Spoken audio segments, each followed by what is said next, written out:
안녕하세요, 여러분. 배경기 목사입니다. 오늘 여러분들과 함께 예레미야 17장 1에서부터 8절 보겠습니다. 17장 1에서부터 8절입니다. 자, 어제 우리가 봤었던 예레미야의 내용을 한번 환기시켜 보겠습니다. 다시 생각해 보겠습니다. 어저께 이야기를 했었던 내용이 뭐냐면 하나님께서 핵심을 이야기를 합니다. 그리고 하나님께서 망한 핵심을 예레미야가 정확하게 짚어서 하나님께 고백을 합니다. 그게 뭐냐면 조상 때로부터 비판적이지 않게 자연스럽게 계승을 했었던 허망한 것에 대해서 예레미야가 회개를 했다라고 했죠. 오늘은요. 그래서 그 사건에 이어서 하나님께서 유다의 죄라고 이야기를 하시고 이 허망한 것이 무엇인지 두 가지를 지적을 하십니다. 이 허망한 것 두 가지인데 허망한 것이 첫 번째는 뭐냐? 바로 재산 문제, 재물이죠. 재물에 관련된 문제. 두 번째는 뭐냐면 재물과 그 다음에 마음입니다. 마음가짐. 첫 번째, 재물에 대해서 이야기를 하시거든요. 근데 이 재물에 대한 표현이 조금 충격적이에요. 이 재물에다가 마음을 두는, 이 재물에다가 인간이 마음을 두고 있는 그 현상을 하나님이 어떻게 표현하시는지 보면 충격적이에요.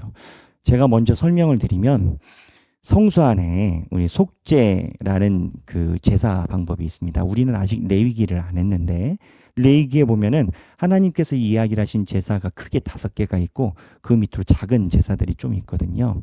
그 중에 이제 인간의 죄를 사하는 속죄제가 있는데 이 제단에 뿔이 있어요. 우리가 그 출애굽기 때 봤죠.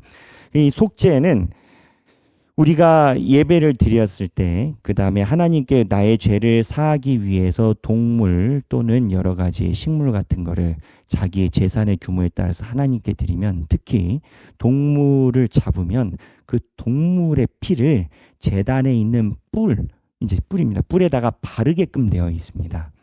그래서 사실은 내가 죽어야 되는데 그 동물이 나를 대신해서 죽는 거죠. 이게 뭐라고 이야기를 했습니까? 제가 헌금의 기원이라고 얘기를 했죠. 조금 더 복기라면 이 동물을 왜 잡아요? 하나님께서 거룩하신데 예배가 뭐예요? 하나님 만나는 거잖아요. 거룩하신 하나님을 만나는 게 예배잖아요. 근데 인간은 거룩하지 않잖아요. 인간의 죄를 해결해야 되잖아요. 그때 인간의 죄를 해결하기 위한 방법은 죄값으로 치르는 건데 그럼 인간이 죽잖아요. 죽으면 하나님 앞에 못 오잖아요.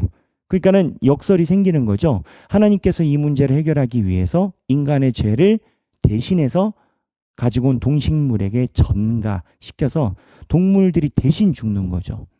나중에 이 구조가 어떻게 되느냐? 이 구조의 동물이 예수로 바뀌는 건 거예요. 그래서 속죄함 주 예수 피로 속죄함 받았네 뭐 이 찬양 예수 그리스도의 피로 속죄함 받았다라는 게 우리가 동물을 죽이고 동물의 피로 제단 뿔에다가 바를 때 이게 속죄한 개념으로 레위기에 있었던 것처럼 예수가 죽고 예수의 피로 제단 뿔에 바를 때 실상은 내가 죽어야 하는데 그런데 대신 내 동물이 또는 예수 그리스도가 나 대신 죽었습니다라고 내가 죽어야 되는데 대신하는 그러한 예배 예전을 갖고 있는 건 거죠. 그래서 예배는 하나님을 만나는 장이고 이 속죄가 중요합니다. 그런데 하나님이 이 재물에 대해서 집중하여 외식적으로는 하나님을 섬긴다라고 하나 하나님을 섬기지 않고 재물을 의지하고 있는 사람들이 이 구조에서 어떤 현상이 나타난다고 표현하시냐면 금강석 끝 철필로라고 얘기를 하세요. 금강석 끝 철필은 금강석이 뭡니까?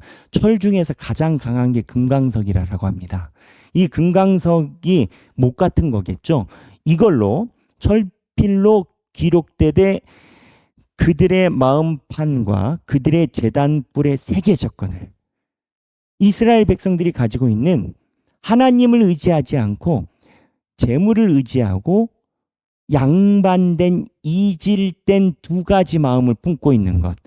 하나님을 섬긴다라고 하지만 하나님이 아니라 세상을 더 의지하고 있는 이질된 양방의 마음을 갖고 있는 것을 이 철불로 17장 1절에 제단 뿔에 새겨졌대요. 무슨 얘기입니까? 그 제단 뿔에 피를 바르거든요. 이 피는 우리로 따지면 제사예요. 봉헌이에요. 헌신이에요. 근데 이 피를 아무리 발라도 금강석으로 제단 뿔에 죄가 기록이 되어 있대요. 그러니까 소 한 마리를 힘들여서 잡아가지고 하나님께 제사를 드렸는데 이렇게 이질적인 마음이 제단 뿔에 기록이 되어 있으니 피를 아무리 부어도 안 사라지는 건가요? 사라지겠어요, 여러분? 여기에다가 양각을 했는데 제단 뿔에다가 양각을 했는데 여기다가 피를 부은 듯 더 많은 재물을 가지고 온 듯 사해지겠냐고요. 그 원인이 뭐다? 두 가지인데 하나는 재물에 관련된 거예요. 그러니까 지금으로 얘기를 하면 하나님의 교회에 아무리 많이 헌금하고 내가 시간을 들이고 헌신을 해도 내 마음속에는 세상을 의지하고 세상의 재물을 의지하는 그 마음이 있을 때 모든 헌신과 하나님께 드리는 봉헌이 무익해지는 그러한 말도 안 되는 현상을 비유로 가져오시는 겁니다. 그럼 목사님, 재물이라는 얘기가 어디 있습니까? 자, 17장 2절. 그들의 자녀가 높은 언덕 위 푸른 나무 곁에 있는 그 제단들과 아세라들을 생각하도다. 언덕 위에 있는 제단들과 아세라를 생각한대요. 하나님께 예배를 드리고 지금 하나님의 제단이 있는데 아세라에 있는 제단을 생각을 한데 딴 생각하고 있다라는 거예요. 예배 드리면서 딴 생각하고 있다라는 거예요. 근데 이 아세라의 특징이 있죠. 아세라는 농경신 바알의 배우자예요. 그러니까 풍요의 신이에요. 바알과 아세라가 만나야 풍요해지거든요. 그러니까는 이방신인 건 거예요. 자, 쉽게 얘기를 하겠습니다. 하나님께 예배를 드리고 하나님을 위해서 신앙생활을 한다고 하면서 풍요의 신의 마음이 가 있다라는 거예요. 돈에. 그래서 재물을 이야기를 한 겁니다. 들에 있는 나의 3절입니다. 산과 내 온 영토의 죄로 말미암아 내가 내 재산과 내 모든 보물과 산당들로 노략을 당하게 하리니. 그러니까 하나님께서 나오는 현상이 뭐냐? 그래? 그럼 네가 의지하는 재물의 신을 놓고 내가 치겠다. 그래서 노략을 당하게 한대요. 하나님은요, 하나님이 아닌 것을 의지하는 것을 치십니다. 하나님보다 위에 올라가 있는 것을 십계명에 의하면 질투하는 하나님인지 치십니다. 그게 재산이면 재산이고요. 자기의 명예면 명예고 학벌이면 학벌이고 인간관계의 인프라라고 얘기를 하는 자기의 관계망이면 관계망이고 가족이면 가족을 치시고 자녀면 자녀를 치십니다. 그래서 내가 내 재산과 내 모든 보물과 산당들로 노략을 당하게 하리니 4절 내가 내게 준 기업에서 내 손을 뗄 것이며. 자, 이 기업은 뭐냐면 소득의 출처예요. 성경에서 나오는 기업은 농사하는 사람의 소득의 출처는 어디예요? 밭이죠. 유목하는 사람들의 소득의 출처는 유목이죠. 회사 다니는 사람의 소득의 출처는 회사죠.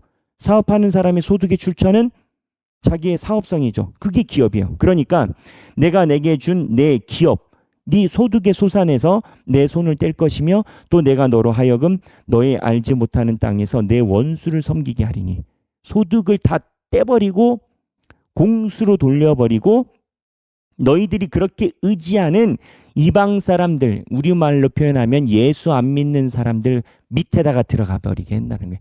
이런 거죠. 그렇게 좋더냐? 그래. 그 세계 속에서 밑에서 굴러서 살아라.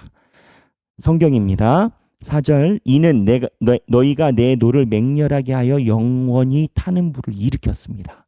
하나님이 얘기를 하십니다. 분명하게. 이거는 내가 아니라 너희가 시작한 거다. 타는 노를 일으켰습니다. 5절 여호와께서 이와 같이 말씀하시니라. 무릇 자 밑줄 짝입니다. 사람을 믿으며 육신으로 그의 힘을 삼고 마음이 여호와에게서 떠난 그 사람은 저주를 받을 것이라. 이 재물이 떠난 것의 핵심을 뭐라고 이야기를 하시냐면 5절 사람을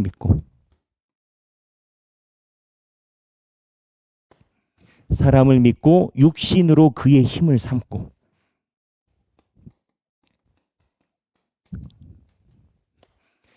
그리고 마음이 여호와에게서 떠난 그 사람은 저주.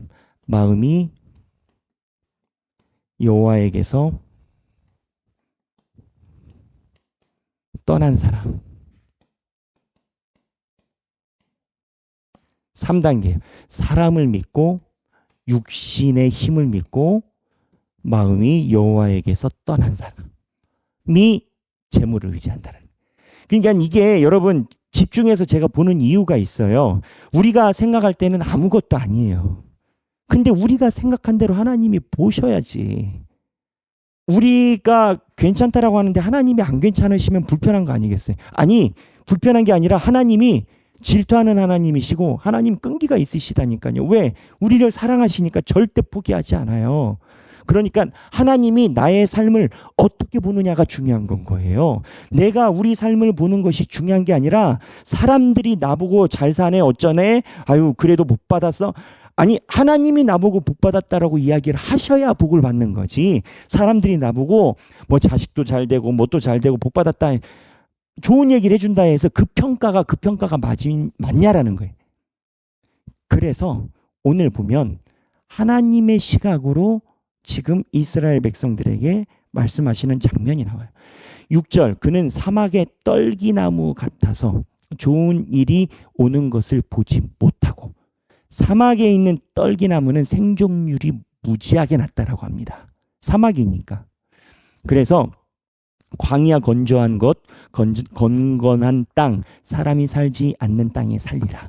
그러나 무릇 여호와를 의지하며 여호와를 의뢰하는 그 사람은 복을 받을 것이라. 자, 이제 사람을 믿는 사람의 반대로 뭐가 나와요? 여호와를 의지하는 사람이 나와요. 그는 물가에 심어진 나무가 그 뿌리를 강변에 뻗치고 더위가 있을지라도 두려워하지 아니하며 그 입이 청정하며 가무는 해에도 걱정이 없고 결실이 그치지 아니함 같으니라. 시편에 있는 여호와는 나의 목자시니 그 내용과 같죠? 여러분 결국 하나님은 우리에게 선택을 요구를 하세요. 내가 어떻게 살아가고 내가 신앙생활을 어떻게 하는 나의 생각이 중요하지 않아요. 하나님이 내 삶을 어떻게 보실 것이냐가 중요해요. 지금 재물에 대한 표현이요. 직접적으로 얘기를 하면 하나님이 너희들의 두 마음이 내 예배를 오염시켰는데 피를 아무리 갖다 부은들 너희들이 제사는 여기다가 갖다 부은들 그 철필로 쓰여진 뿔에 있는 금강석의 죄가 지워지겠느냐라는 거예요. 그 원인이 뭐냐? 사람을 믿냐? 하나님을 의지하는 거예요.